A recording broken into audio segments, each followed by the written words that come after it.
Hello, good morning, and welcome to Unacademy IAS, a one-stop destination for all the English medium civil services aspirants.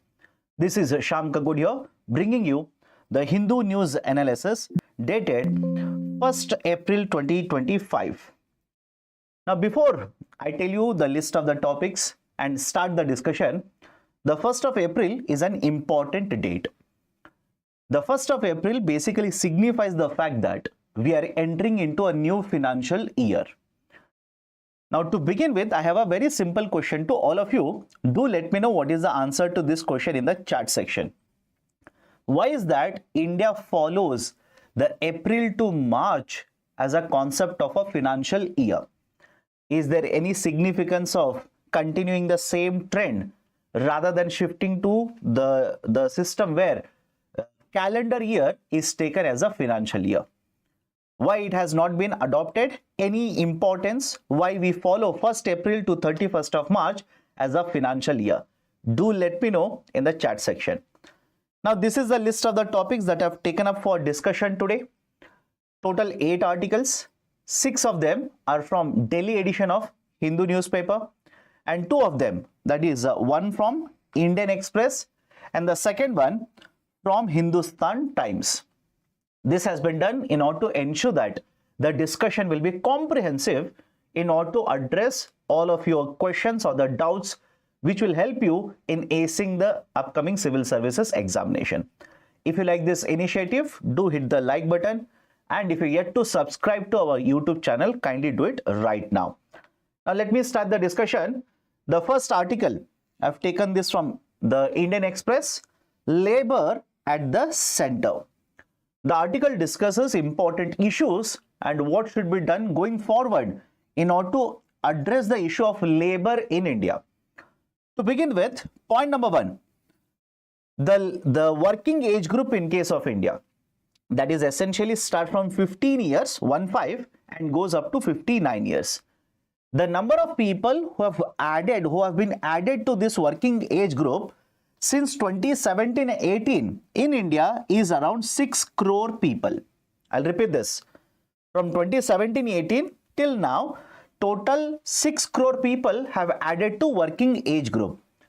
But the total number of jobs which have been created, the total number of jobs, 9 CR, the total number of jobs which have been created since 2017 and 18, which has absorbed the people out of this 9 crore, is essentially 6 crore people. Is the point clear? 9 crore people have been added to this population, and out of that 6 crore people have been absorbed in the labor market, essentially getting jobs. The writer simply says there are 2 problems in this data. What are the 2 problems? Observe this. 1, we are not creating sufficient number of jobs to absorb all the people who are joining the labor force. We are not creating sufficient number of jobs. And second one, even when you look at the number of jobs which are created and the people who are absorbed in the labor market, a lot of these jobs are either self-employment or informal in nature. These are either self-employment or informal in nature. Now, what is the issue with the self-employment and informal in nature? For example, let's say in a rural part of India, a person will start doing, let's say, pottery. A person will start, right, let's say, producing paintings. A person will be self-employed. But if you look at these kind of jobs, let's say pottery making, basket kneading, etc., etc., these kind of jobs do not provide sufficient amount of income sources. They do not provide sufficient amount of income. There is no guarantee regarding how much income will be generated here. And what about informal nature of jobs? Informal example, let's say you are employed in construction jobs. You are employed in a particular company only to load the bags into a truck and unload the bags from the truck. So these kind of casual work or informal kind of jobs, they are also not providing sufficient amount of incomes. So the 2 problems or the 2 concerns which have been raised in this data is, 1, we are not producing sufficient number of jobs. And second, even the jobs which are generated, these are essentially self-employment as well as informal in nature, which is again not good for Indian economy. Now, what is the problem? Going forward, what will be the problem? We are promoting utilization of artificial intelligence now. I'm going to point number 3. We are promoting usage of artificial intelligence, that is AI. More and more companies are adopting AI tools now. If more and more AI tools are adopted by the companies, don't you think further the problem related to job generation will be intensified? More and more jobs could be lost, right? The generation of jobs in the future might also be affected. Now, all of this is happening because, please understand, the writer talks about supply and demand forces. Supply and demand forces in the market. Right? What are the supply and demand forces in the market? That can be connected to labor here. Right? Have a look at this. What if production needs to be done for a particular good? The demand for the good is higher. The production needs to be increased. But if sufficient number of skilled labor,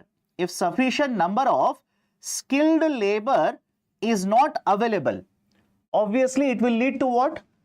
The companies producing more goods, but not by using labor, but by using machinery. Is it okay? But by using machinery, companies, in order to meet the demand, they will produce more. Because obviously the companies want to generate more profits. They can earn more profits by producing more, selling more. So if the skilled labor is not available in India, so what will the companies do? Companies will simply purchase more and more machinery, install the machinery, produce more and sell more in the market. As a result of this, the production will become more and more capital intensive.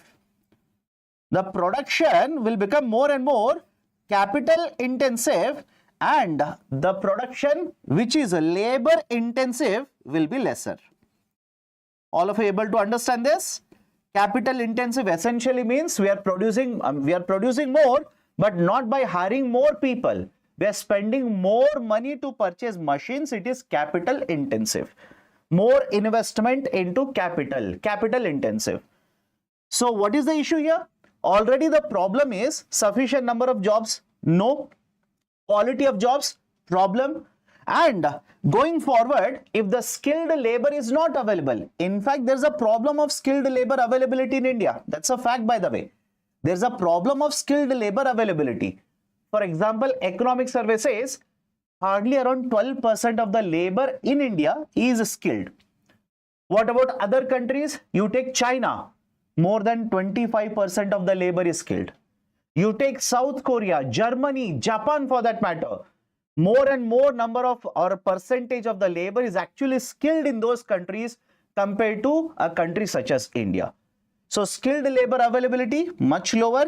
It will lead to more and more investment in capital rather than investment in purchasing or using labor services.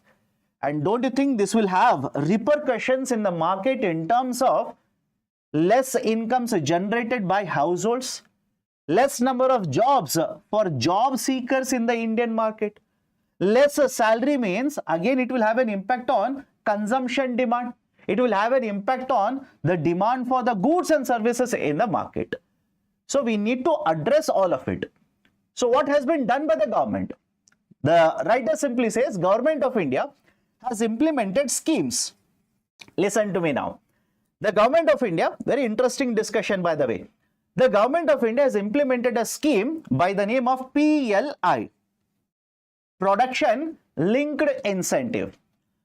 Now, under the Production Linked Incentive, we are promoting production, investment and production in 14 sectors, correct?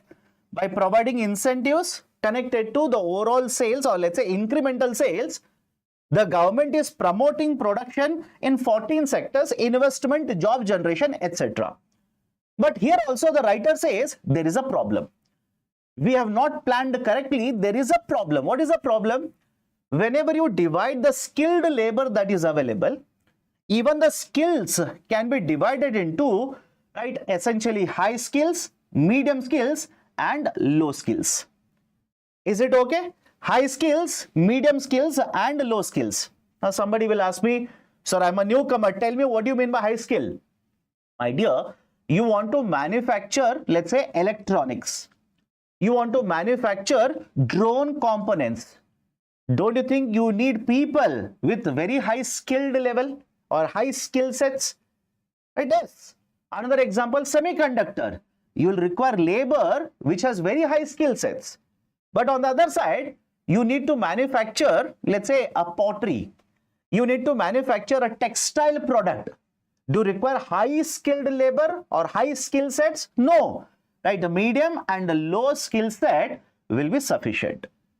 So the argument here is, if you look at the PLI, the allocation has been done for 14 sectors. There is a problem here itself. What is the problem?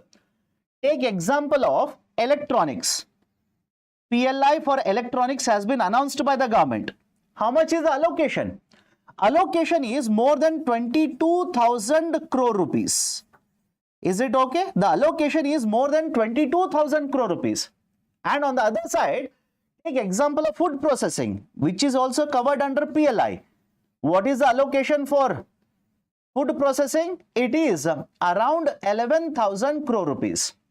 I'm saying around because I know somebody later will check it on the Google, either will correct me online or let's say will put it as a comment.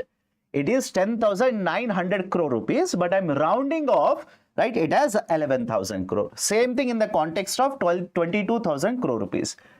So what is the problem here? Why there is a problem with this kind of allocation? The number of jobs which have been generated through food processing is much higher in recent times compared to number of jobs generated in the electronics sector. Is everybody able to understand? Food processing is more labor intensive compared to the electronics sector, which means government of India should have allocated more amount of money for these kind of sectors which are job or labor intensive rather than allocating more amount of funds for these kind of sectors where capital intensity is much higher. Is everybody on the same page with me? Please do let me know. Right, so this is one of the concern that has been raised by the writer here. In addition to this, the writer also says the PLI is implemented in 14 sectors, and 14 sectors essentially means 14 different ministries or departments have their own policies, have their own procedure to implement PLI. The argument is there is no synergy, there is no cooperation and coordination between the labor ministry as well as these particular 14 ministries or 14 industries. Is it okay? There should be a coordination and cooperation. Why? The policy should be comprehensive as well as cohesive. The argument is policy should be comprehensive as well as cohesive. That is, it's not just sufficient to spend money to promote production. You should also ensure that in the process of producing goods and services, we will be able to generate sufficient number of jobs. Good paying jobs, formal jobs for the Indians who are increasing in number, who are searching for jobs. So the argument is the policy is right, not yet comprehensive, policy is not yet cohesive, which should have considered all of these particular issues.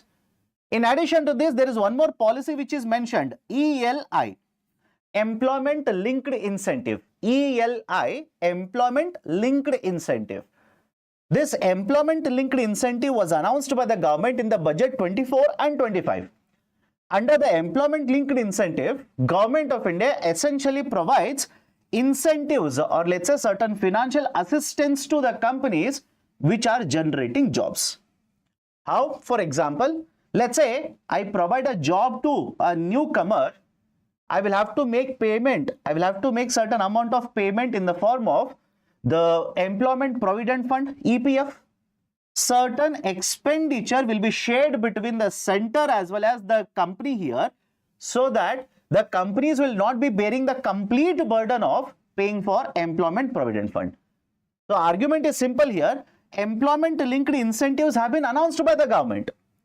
Right? Two of the components focuses on giving jobs, generating jobs for the newcomers, the first time job seekers, etc. But the argument of the writer is this scheme is very new. This scheme is very new. You cannot simply evaluate the effectiveness of which has been announced in 24 and 25 when we have just completed one financial year. So argument is, right, do not basically on this announcement itself jump to a conclusion that we are going to create sufficient number of jobs. Wait for some time, let the scheme be implemented for a certain number of years, then we will evaluate it. So done, everybody is okay? Please do let me know, everybody is okay? What are the arguments which have been put forward in this article regarding why we should focus on labor, why we should focus on the labor issues in India? Right, somebody says buffering. Is it the same for everyone? Okay, let's go for 15 marker, 250 words. Okay, so this is a question based on what we have discussed. Go forward, right, to the next article. In the Hindu newspaper, there is a very big article, full page article associated with why the tensions are growing.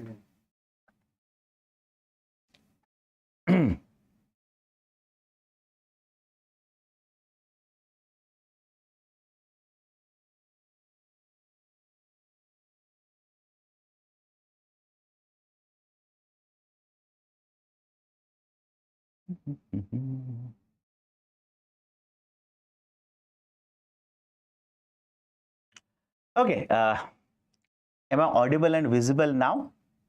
Please do let me know in the chat section. Am I audible and visible? Okay, done. So let's start the discussion now, or let's continue. Please, are the tensions rising in the area of Arctic region? And there is a very big article, full-fledged, the one-page article in the Hindu newspaper today. Let's understand what are the issues being discussed here. Okay, let's go point by point. One, all of you observe the globe, the northern part and the southern part. You'll see, right, white cover snow, right, in the northern part as well as the southern part. The northernmost part of the globe is essentially called as, again somebody is saying buffering. Please refresh, please refresh. From my side, completely fine. Please refresh from your side. Okay, so when you look at the globe, you'll see a northernmost part is, right, basically snow cover these particular islands which are present. Okay, buffering.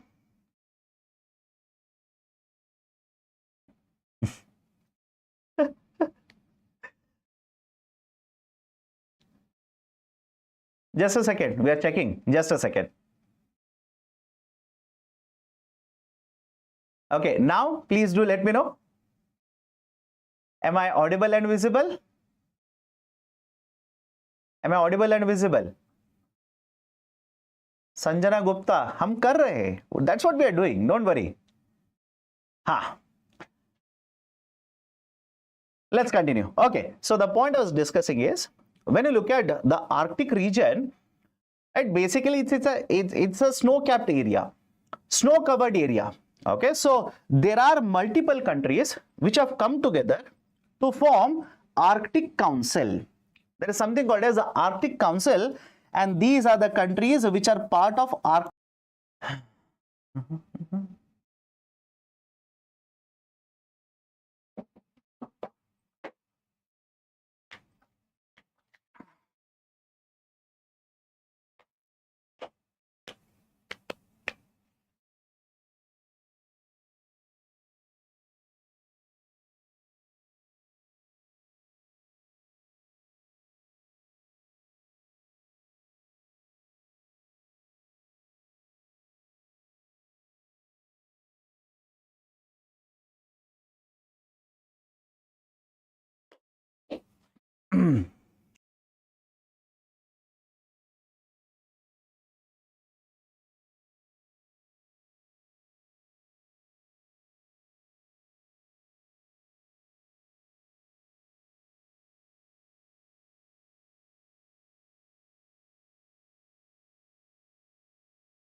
Okay, sorry for the interruption.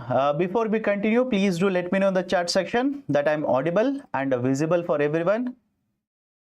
And there is absolutely no issue as of now. Okay, done. Don't worry. Right? Well, life is uncertain. These kind of things will keep on happening. Somebody is saying buffering. Okay, done. So let's start. So the point that I was discussing was simple. We are discussing what is happening in the Arctic Circle or Arctic region. So in the Arctic region, please understand, there are multiple countries who have come together to form a grouping which is called as Arctic Council. And these are the group of countries which have formed the council, and there are a lot of dispute between these particular countries which are discussed in the article here. Now, is it the same issue even in Antarctic?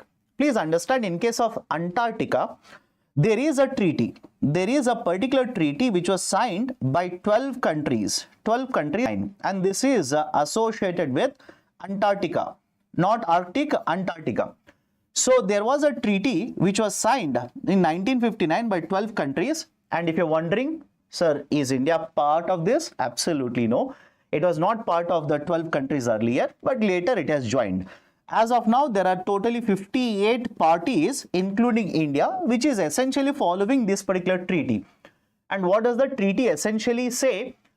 This region, Antarctic region, will not be used for any kind of military purposes. No country is claiming ownership of it. This particular region will be used for essentially scientific expeditions, etc., etc.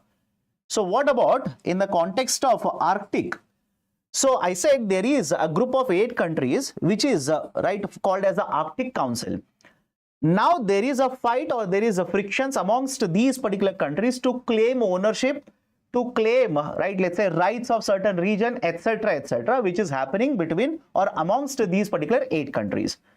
And originally China is not even part of Arctic Council.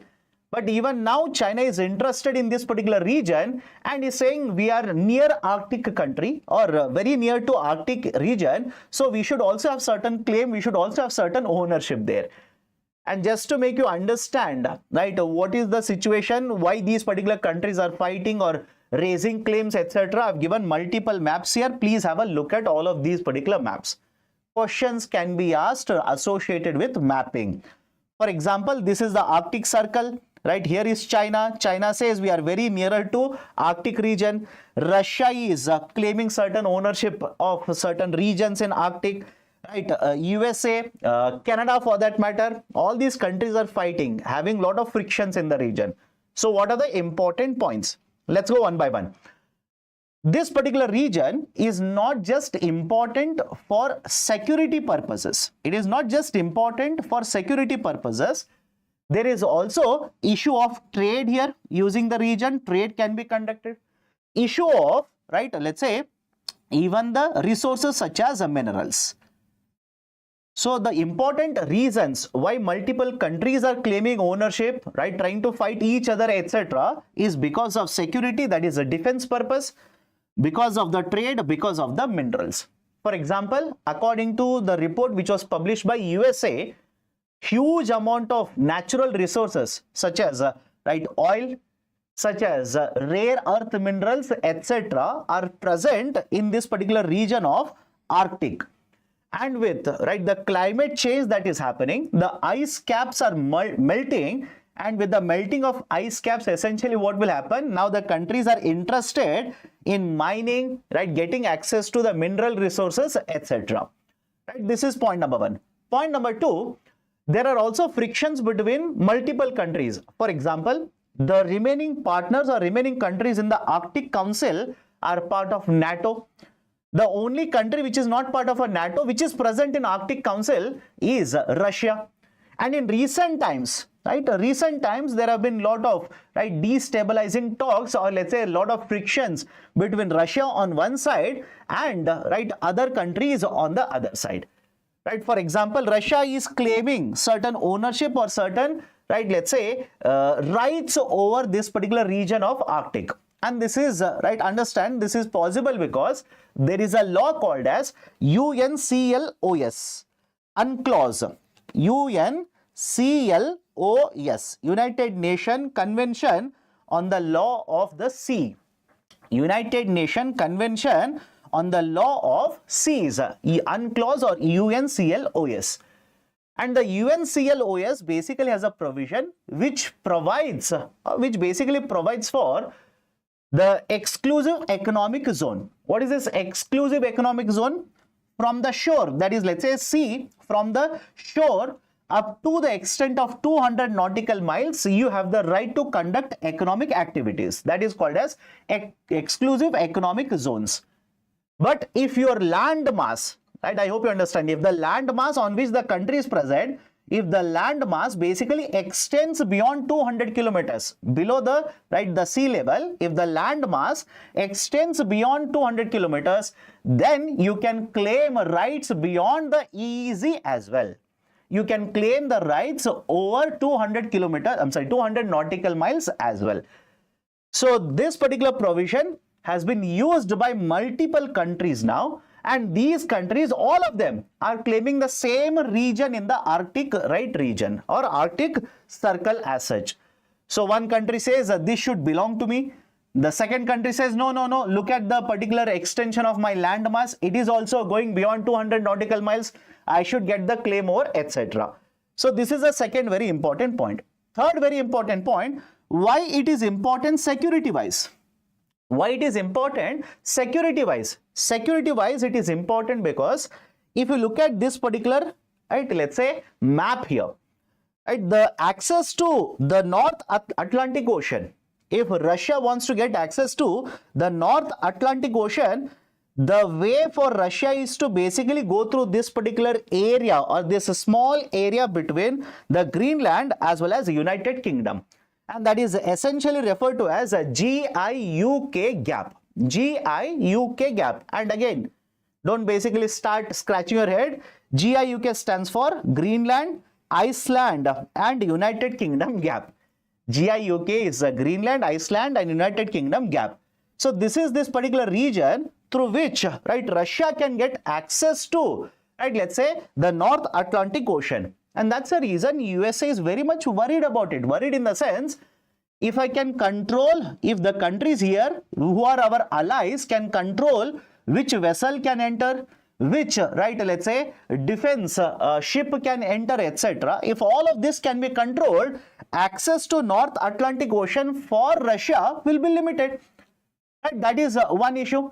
And as such, you must have seen the current administration of USA, the President Mr. Donald Trump, he is very much interested in basically buying out Greenland. The reason he wants to buy out Greenland is because it is important for them defense-wise. It is important for them defense-wise. That is the precise reason why they want to buy out or have control over Greenland. Although Greenland is not under their control, they have a defense establishment here, right? They have a defense establishment, and that's a reason very often they'll be talking about Greenland. In addition to defense, Greenland is also a spot where a lot of minerals are available. That is also one more reason. Now, why this particular region is important trade-wise? Right? Understand this. If you look at the presence of China, China is very much interested in getting access to this particular region because the China, whenever they want to export goods, now they will have to take a longer route. Can you see the map here? Exactly above my head. Exactly above my head. Right? If you look at this, if China wants to export, it has to take this particular route through Suez Canal, which is a longer route for them.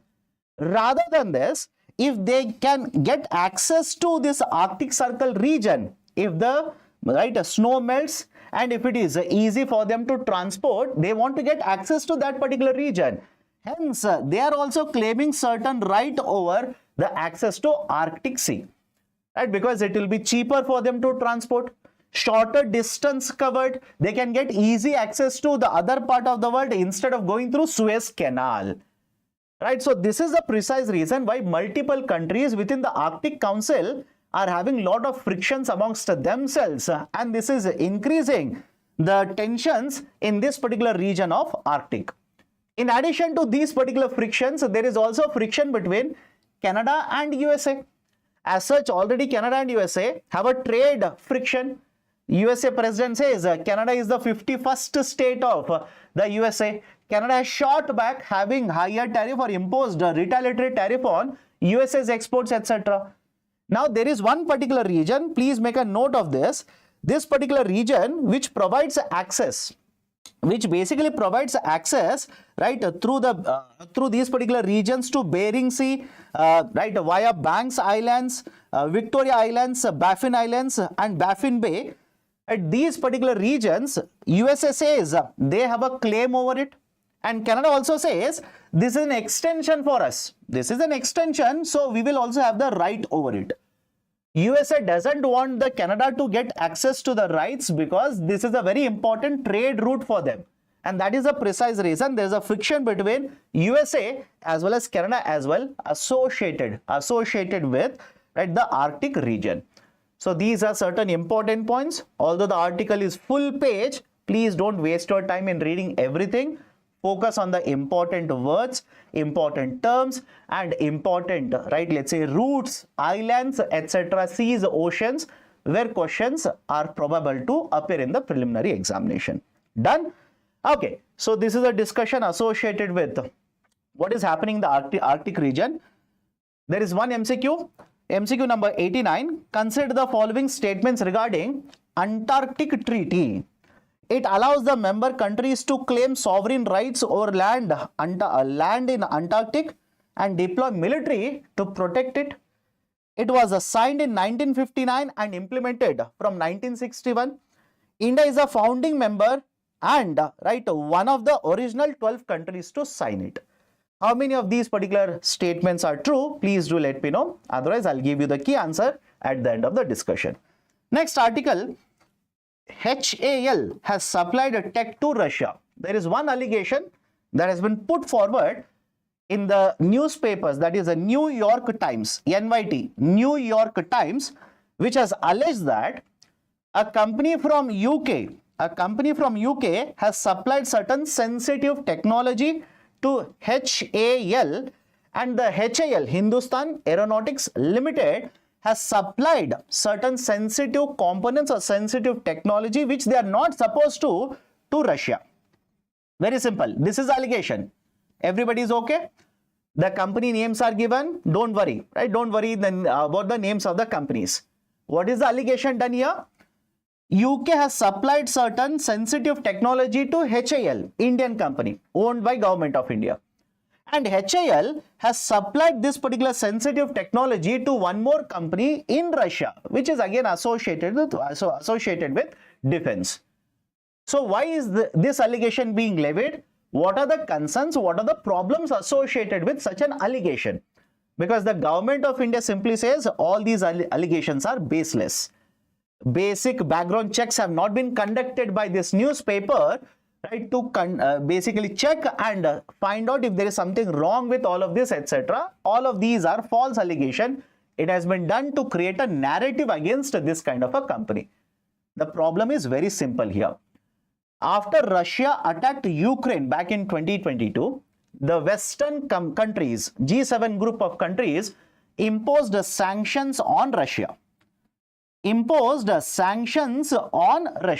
Which essentially would prohibit trade being conducted with Russia. But much more important, the G7 group of countries did not want Russia to get access to military equipments. Right? Anything associated with the military, which is sensitive technology, the Western countries did not want Russia to get access to this. And if you ask me, sir, why? If they get access to military technology, they will bolster or they will increase their attack on Ukraine. So cut off the access to military equipments. And that is the precise reason at this point of time, USA, United States. Problem? Okay. Am I audible and visible now? Please do let me know. Those who are present, am I audible and visible? Okay, done. Let's continue. So again, repeating the point here, the United States of America introduced the provisions under Export Administration Regulation, EAR, and stated that other countries should not be supplying this kind of a sensitive military related technology to Russia. And if any country will supply, what will happen? The government of USA under CAATSA, CAATSA under CAATSA or under EAR can impose sanctions against such companies or even countries.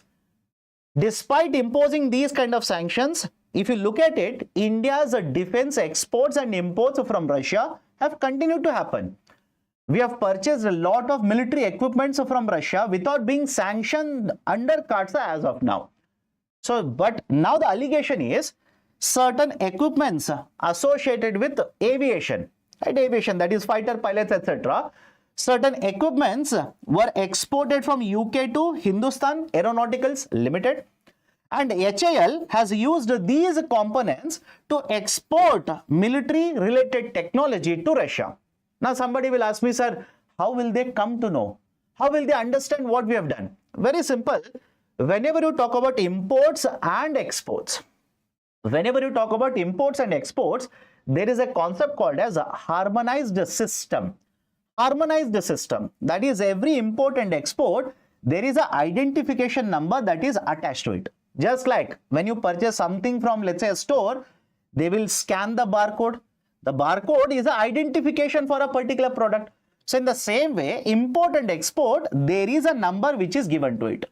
The investigation that has been conducted by the NYT team, New York Times team, they basically say, when you look at the identification number of the components which were supplied by UK to HAL, they have the same number when the exports have been done from HAL to Russia, which means the same components have been used here also. Same components have been used. So now there is a concern that, right, whether these kind of violations have been committed by India. All the government of India says categorically, no, we have not violated any sanctions. All the trade that has been conducted between India and Russia, we are following the international practices.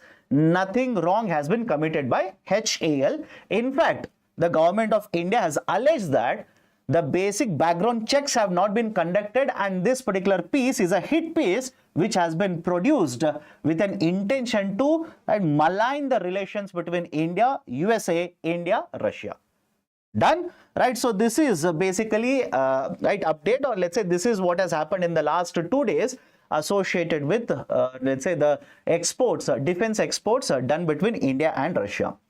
Next article, ahead of Supreme Court hearing, the right bodies are demanding that center should defend Forest Rights Act. Now, what is the importance of this? Right? Let's understand this point by point. The government of India introduced a piece of legislation called as a Forest Rights Act, FRA 2006. The short form is FRA 2006.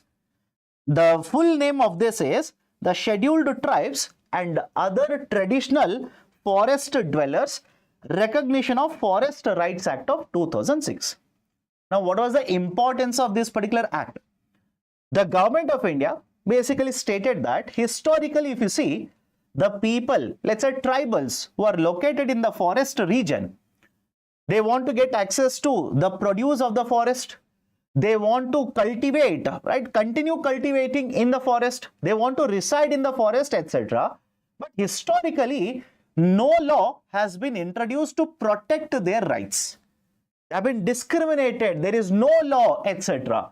So in order to protect and basically promote conservation of the forest as well as protect the rights of the people residing in the forest, dwelling means residing in the forest, the government introduced the Forest Rights Act of 2006.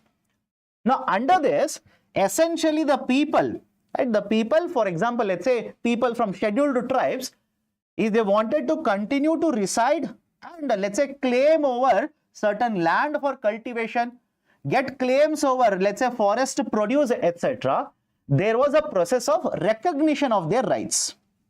There was a petition of their rights, that is recognition of claims.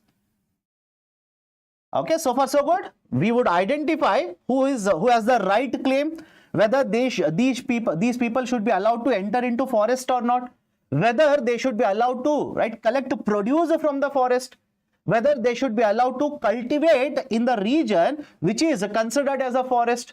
So there was a process of recognition of claims, and it is said a lot of people, when they applied for recognition of their claims, they were rejected.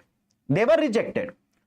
Now, when the rejections were conducted, there is, right, two groups now. One is forest dwellers, and the second one, conservation activists.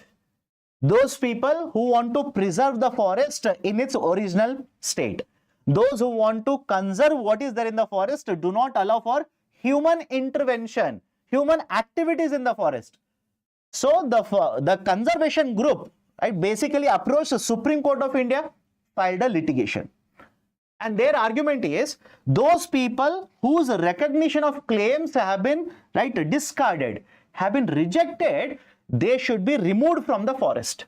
They should not be allowed to enter into forest. They should not be allowed to cultivate anything in this particular region, etc. Right? So the Supreme Court of India accepted the petition and issued an order for their eviction. Issued an order for their eviction in the year 2019. And there was a large-scale opposition to this particular order and the eviction that was being conducted. The Ministry of Forest interfered and said, we will have a review of the process. Certain lacunae have been found. Certain issues have been found in terms of recognizing of the claims of the people under the Forest Rights Act. So we will review the whole system, and again we will, right, basically provide the recognition of the rights or the claims of the people whose applications have been rejected. Now this particular, right, when the government of India, that is Ministry of Forest, when they basically submitted this in the Supreme Court of India, in the coming days, Supreme Court of India is supposed to start hearing about the case. Supreme Court is supposed to start about hearing of the case. So now the issue has again, right, been raked up, or again has started happening. The concern that has been raised by the groups of people, rights bodies, is simple here. When the estimates were taken, or basically the assessment was done, whether the person should be given the recognition of their claims or not, their argument is there was no uniformity, uniform process was not followed. Different states used their own system. Different states use their own system.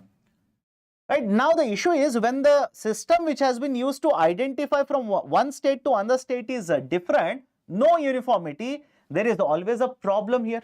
There could be no transparency, or the methods used from one state to another state, because they are different, they might be, right, having certain problems. For example, in many of the cases, let's say I basically have a claim and I'm saying that I am cultivating in this particular region. This claim should be accepted. I am supposed to be allowed to continue to cultivate here. This is my claim. So what the governments have done in the states, they have used satellite imaging. They have used the satellite imaging and said, no, the satellite image shows that you are not cultivating, hence your claim will be rejected.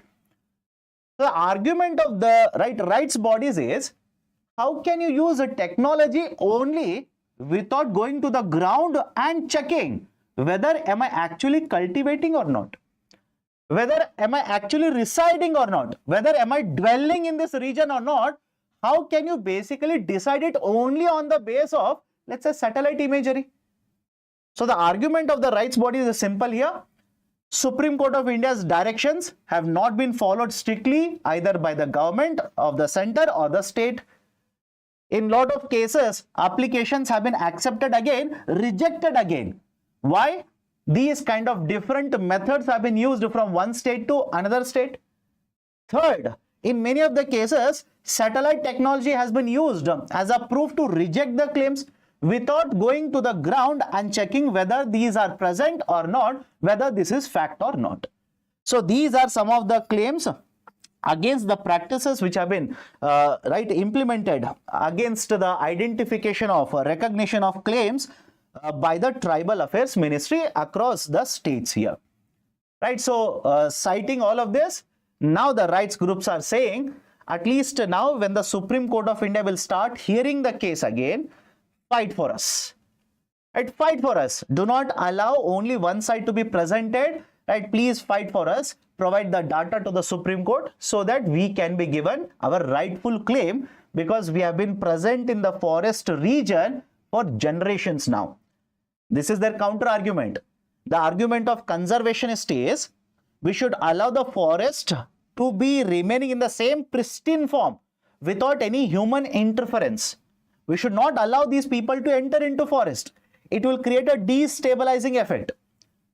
But these people who have resided in the forest, who have dwelled in the forest, who have been using forest produce for generations now, their argument is, what are you saying? We are present for multiple generations in the forest. There is a question of we interfering in the forest. We are part of the whole process here. That is their counter argument. Done? So this is the article associated with the Forest Rights Act. Next one, Tariff and Agriculture. There is a discussion which has been happening between Indian government as well as the government of USA. Negotiations are happening. We are expecting, with the negotiations concluding, we are expecting a full-fledged bilateral trade agreement. And if you listen to the other side, that is the USA parties, they are basically giving statements such as, we are seeking access to agriculture market. This trade agreement will be beyond just a trade. It will cover that, this, etc., etc. Now, whatever I say will be just conjecture. Let's assume going forward, agriculture will be covered in the trade agreement. This is the concern of various experts. Historically, if you see, agriculture sector has been protected by Government of India. Agriculture sector has been protected by Government of India. I'll just focus on the trading part here. How Government of India has protected agriculture? I'll give you one example. Earlier, there was a proposal put forward for having the free trade agreement between countries called as RCEP, Regional Comprehensive Economic Partnership. It was supposed to be a 16-member grouping, including India. The Government of India looked at multiple problems associated with the RCEP. One of the most important concern for the government was, this includes countries such as Australia. It includes New Zealand. These countries are very good exporters of dairy products. Now, if I enter into agreement that is RCEP, I will have to lower the barriers, lower the tariff, allow these particular products to come from these two countries into India. So, Government of India, in addition to multiple concerns being raised, also had raised this concern and finally decided, no, I do not want to be party to RCEP. I do not want to be a member of RCEP. We quit the negotiations. Later on, remaining members signed it, and now it is a trade agreement. And not just this. If you look at what kind of tariffs are imposed by the government, you will see that a very high amount of tariffs is imposed by Government of India on agriculture imports. Lot of these agriculture imports basically attract a tariff in the range of 30%, 50%, etc. Reason being, the Government of India says agriculture is the mainstay for a lot of households in India. Lot of people are dependent on the source of income, which is their only source of income is agriculture. So by providing these kind of lower tariff, I do not want the imports to come very fast at a cheaper cost in India. It will hamper the source of income of the farmers, who are majorly small and marginal farmers, very, very poor farmers. Right? So at the same point of time, it will also destroy the agriculture sector in India. And that is the precise reason in lot of these agreements, we basically put the agriculture sector as a part of the sensitive list. We do not negotiate with other countries. We do not allow other countries to force us to reduce the tariff and import more and more agriculture commodities. Now, the concern raised by multiple farming bodies or farm unions is that we are hearing that USA and India, the agreement will cover agriculture. And if that happens, the government of USA will force government of India to have a very less tariffs on these agricultural products. And if that happens, whatever you have done so far to protect agriculture, farmers in India, all of these reforms will not be yielding any result, because even today, majority of the farmers in case of India are small and marginal, and this is the only source of their income. Lot of imports will start coming into India from the USA market, which will destroy agriculture sector. Right, so citing this, they are holding a day protest. They are calling for a national bandh, etc., etc. But again, understand this. We do not know what are the details of the trade agreement as of now. It is just a concern as of now. Done. Okay. Next one. I've taken this article from Hindustan Times. Important one associated with ecology and environment. The Supreme Court of India, couple of months ago, had issued a directive. It had issued a directive to Commission on Air Quality Management or air quality protection in India. What was the directive? Talk to the states where stubble burning happens. Talk to the states where stubble burning happens. Come with a proposal. What will they do to reduce the stubble burning? Because slowly and steadily we are entering into summer now. And once the summer is over, we will enter into, let's say, the monsoon and then again winter, just like every year. And once we enter into winter, you will see a lot of stubble burning happening in states of Punjab, Haryana, UP, etc. And as a result of burning of the stubble in these particular regions, air pollution will happen in Delhi, and people in Delhi will suffer like every year, which has been happening for multiple years now. So what would be the solution? What would be the solution? Now, the states have come out with certain proposals, important ones, Listen to me carefully. The states have come out with certain proposals. What are the proposals? One, rather than burning the stubble on the field itself, we will try to reduce the creation of stubble. We will try to reduce the creation of stubble itself. What do you mean by creation of stubble? If you cultivate a rice variety, non-basmati rice, if you cultivate a rice variety like you did last year in the same area, lot of stubble will be there. What if I reduce the area that will be used for the cultivation of paddy? Let me know. What if I use a policy where more and more area, compared to last year, we will not increase the area under the paddy cultivation. We will reduce the area of paddy cultivation. And if you can reduce the area of paddy cultivation, automatically the amount of stubble that will be created will be lesser. Everybody is okay? So the state of Punjab, Haryana, UP are saying we will go for crop rotation. We will go for crop diversification. Essentially into what? For example, we will cultivate, let's say, maize. We will produce maize instead of cultivating only paddy in this particular region. And understand this, there are 2 points, regarding this particular proposal. One, if the farmers will cultivate any other crop compared to, let's say, paddy, now there has to be certain assurance provided by the government regarding procurement. Understand the problem here? Certain assurance has to be provided regarding procurement. What is this? If I cultivate paddy, the government through Food Corporation of India will purchase it, will procure it. So there is a certain, comfort for me, because I have a ready-made buyer in the market. That is Food Corporation of India. But if I convert that, if I shift it to some other crop, such as maize, what if government doesn't procure it? What if government doesn't procure it? So there is some, let's say, guarantee that has to be provided by the government.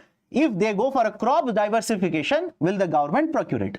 Second, let's say in cases where these kind of crops are produced, such as maize, now the proposal is to essentially ensure that we will basically use it, promote for production of ethanol.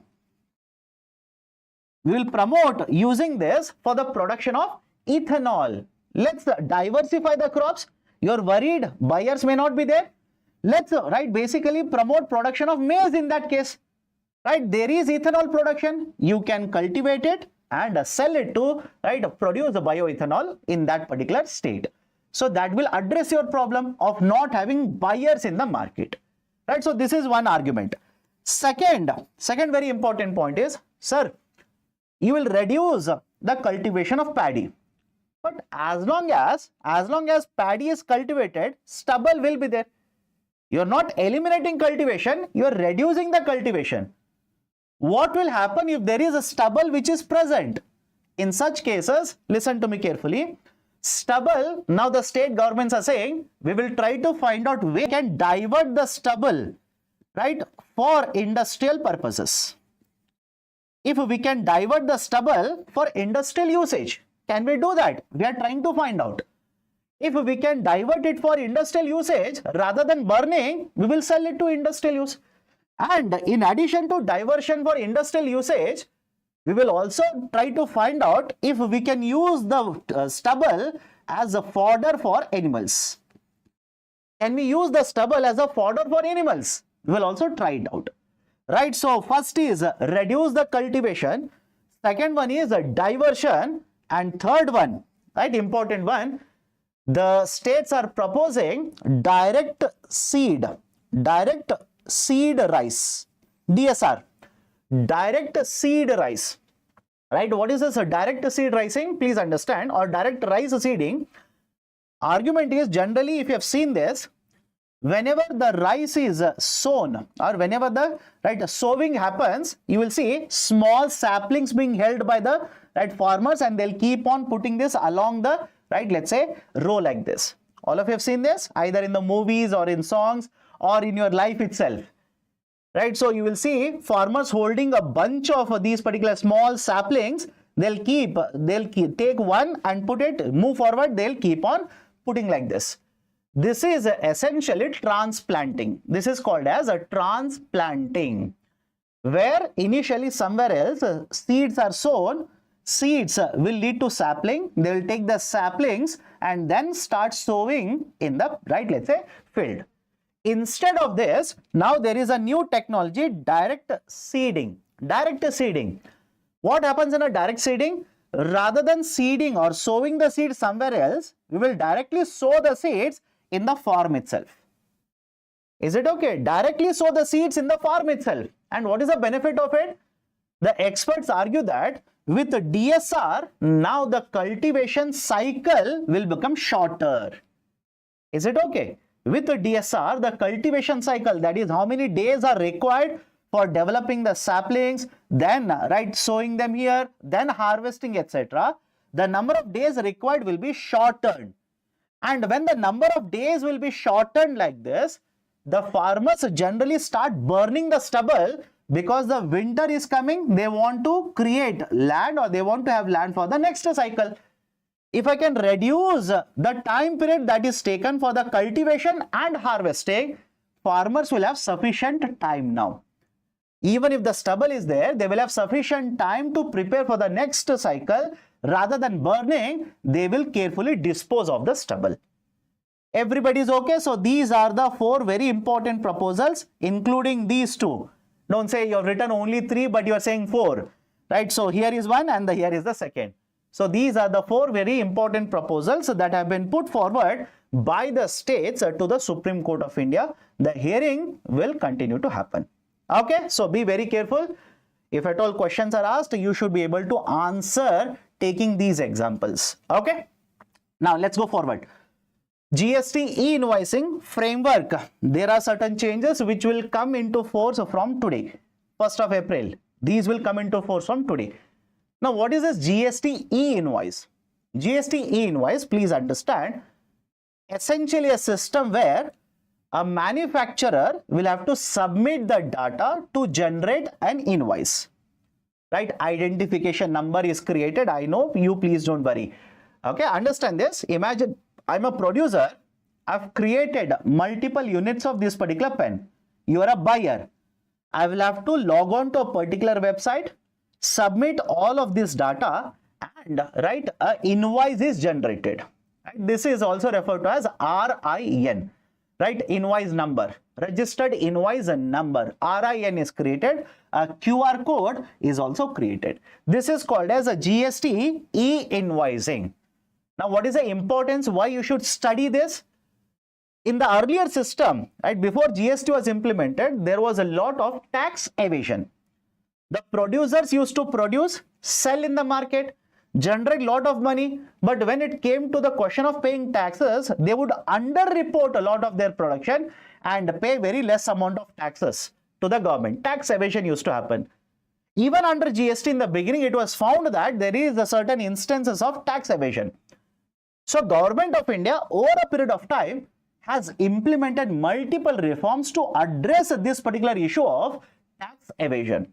One such reform is essentially GST e-invoicing framework. E-invoicing framework, right? Like I said earlier, what is done here? Companies will report their data, right? There is a prefixed format. The data will be taken in a portal. It is portal or a website, right? They will generate an invoice. You will be able to get the invoice and give it to the buyer. But what is the use of all of this?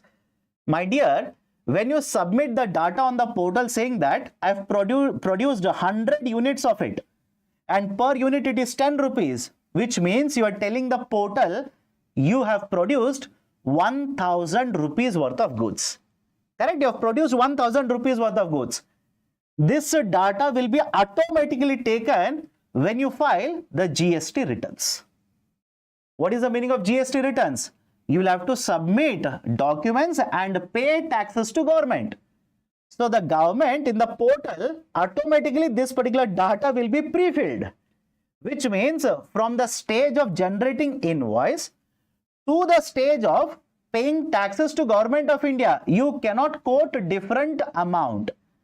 The same amount will be reflected in the GST filing returns data as well. Everybody is able to understand this, and all of this, by the way, all of this has been developed by GST network.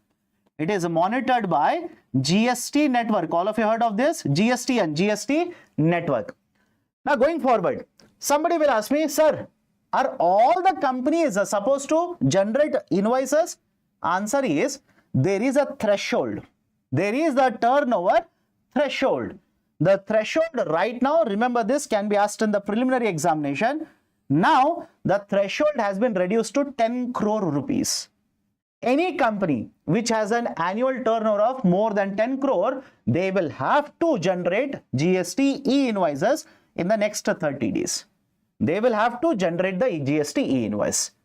And before I go forward, I know somebody will ask me, in that case, what is the difference between e-way bill and the GST e-invoice? GST e-invoice will essentially mean you are submitting data of what you have produced. GST e-way bill is basically a permit that will help you to transport goods from one region to another region. Everybody is able to understand this? The GST e-way bill, essentially it is like a permit. You are getting permission. Permission for what? Transporting goods from, let's say, one state to another state. It will provide you permit. So e-way bill is different, e-invoice is different, and you are supposed to generate both of them. In fact, the government guidelines say you want to generate e-way bill, first you will have to have e-invoice. Everybody is okay? So the latest change that has been done by Government of India is essentially the companies which have a turnover of 10 crore, they will have to generate e-invoice going forward. That is 1st of April 2025. So associated with this, MCQ number 90, consider the following statements regarding GST e-invoice. It is compulsory for all the companies with a turnover of 100 crore to generate e-invoices. Many of the students will say, very easy. You only have given the answer. Look at the second statement. The exporters are exempted for generating e-invoices. What is the right answer? I'll tell you in some time, don't worry. Final article for today. The portal has been proposed, which will be opened today, which will be launched today by the Finance Minister. The name of the portal is NITI, National Institution for Transforming India. Okay, NITI. NCAER, National Council for Applied Economic Research, States Economic Forum. A new portal has been proposed which will be launched today, right? Today, okay? Now, what is the use of this particular portal? The articles in different newspapers basically say, right now there is a lot of discussion regarding what is the financial position of particular states. Many states are arguing they do not have sufficient financial resources. Many states are arguing we are not getting sufficient funding from the center, etc., etc., etc. So argument is, why not have one portal which will provide clear picture regarding the finances of the states? Clear picture of all the finances of the states.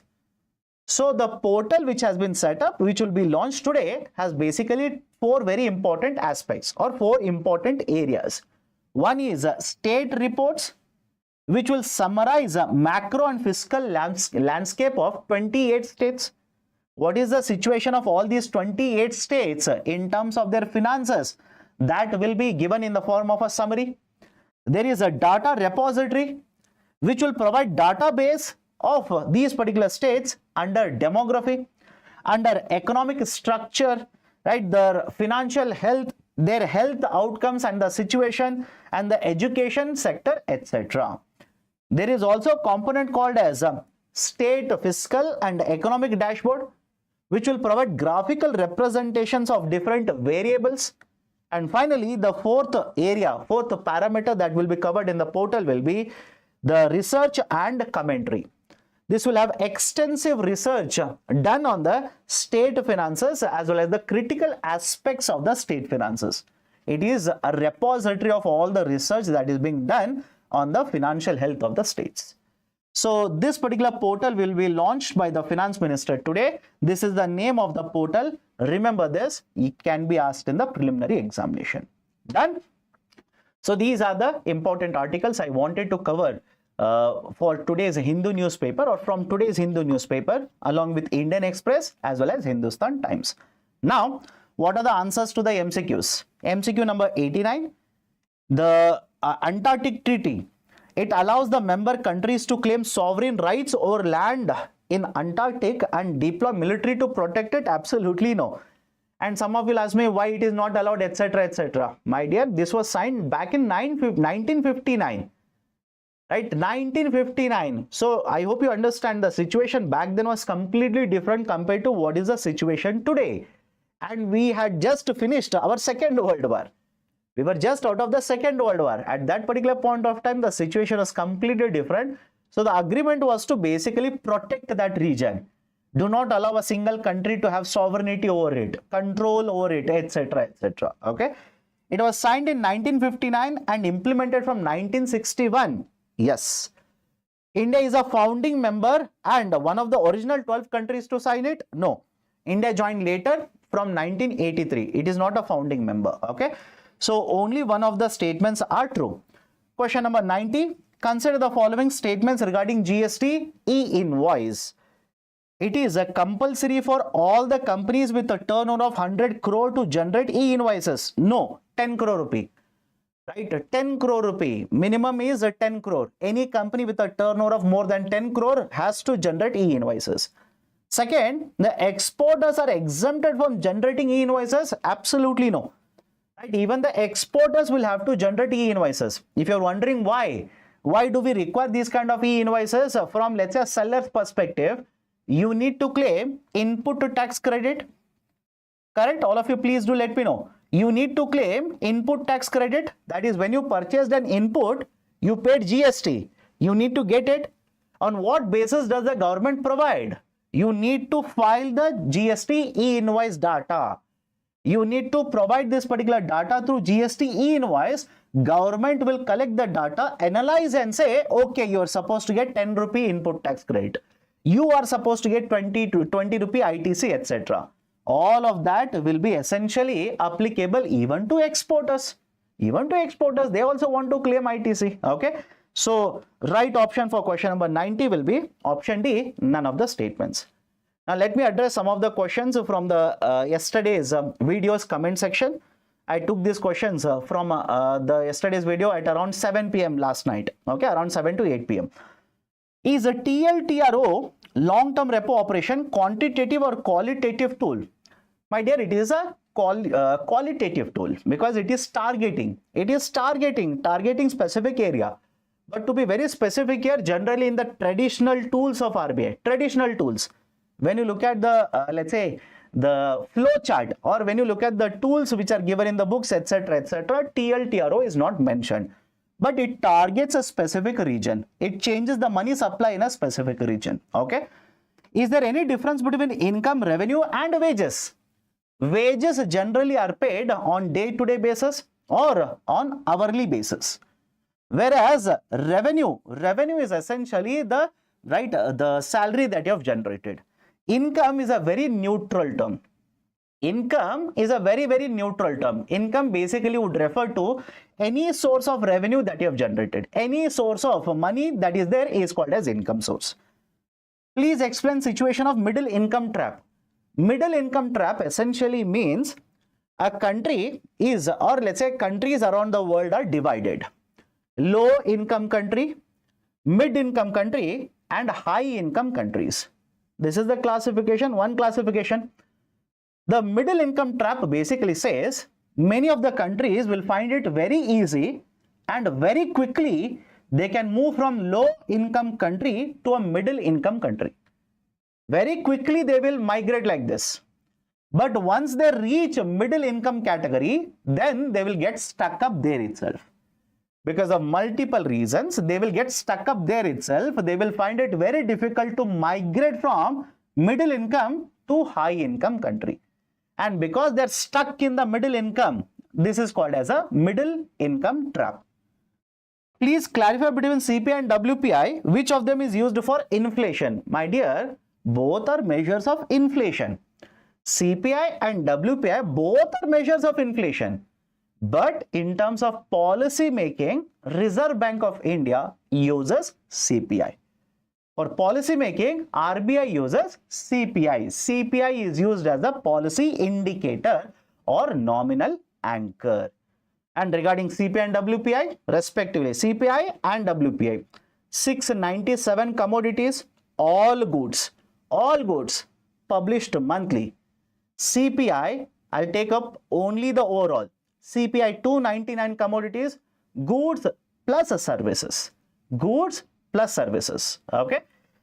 Thank you for the class, sir. One doubt, could you please explain the commercialization aspect under NEP and HEFA? My dear, the argument was under the current system compared to earlier system, the government through UGC, University Grants Commission, used to provide funding. Grants were given. Grants are one-sided transfers. Simply they will give. They will not charge interest. They will not collect money back. Grants. But under the model of HEFA, which has been implemented from 2017 in India, the government now, rather than giving grants, is asking these institutions to borrow money. They are basically asking these institutions to borrow money from HEFA and pay interest, generate revenues and repay the loan. It's a financing mechanism.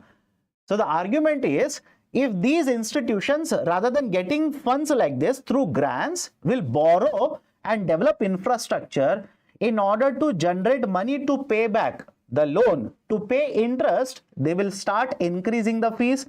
And when they start increasing the fees, it is the, let's say students such as you and me, again students, okay, so who will have to bear this additional burden.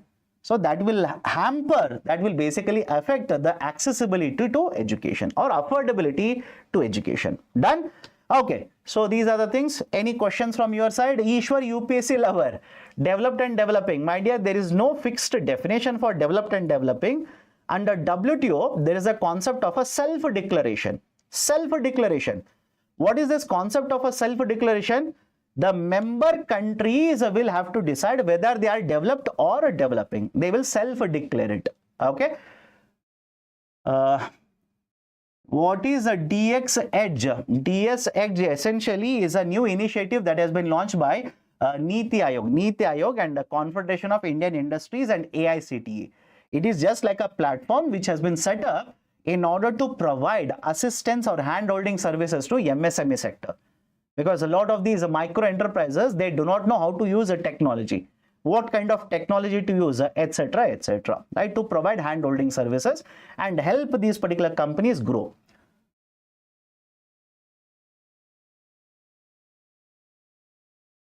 FRBM target essentially, please understand, if you go to the original numbers, FRBM target is, which is followed even today, 3% of GDP, that is fiscal deficit target. Revenue deficit target is 0%. But with amendment, we have also introduced the concept of the debt management. Debt is also part of this FRBM now, which they will have to manage. The debt target is total 40%, of which 40% is total 60%, 40% is for center, and states will have to meet 20%. What is meant by GS4 and GS3? My dear, GS4 is a General Studies Paper 4. GS3 is a General Studies Paper 3. Okay, what is BEPS? Base erosion profit shifting. These are essentially certain practices of companies through which they will transfer the profits from one country to another country, one territory to another territory, right? So that when they transfer the profits from one territory to another territory, right, their taxation, right, their taxation or the tax burden essentially will go down, right? So that is called as a base erosion and profit shifting. Okay, done. So that's it from my side in today's session then. If you like this initiative, please do hit the like button. If you're yet to subscribe to our YouTube channel, kindly do it now. And those who are wondering where will you get this particular PPT, once the session is over, the PPT will be uploaded in my Telegram channel. You can download it from there. That's it from my side. Take care. See you tomorrow sharp at 10 AM.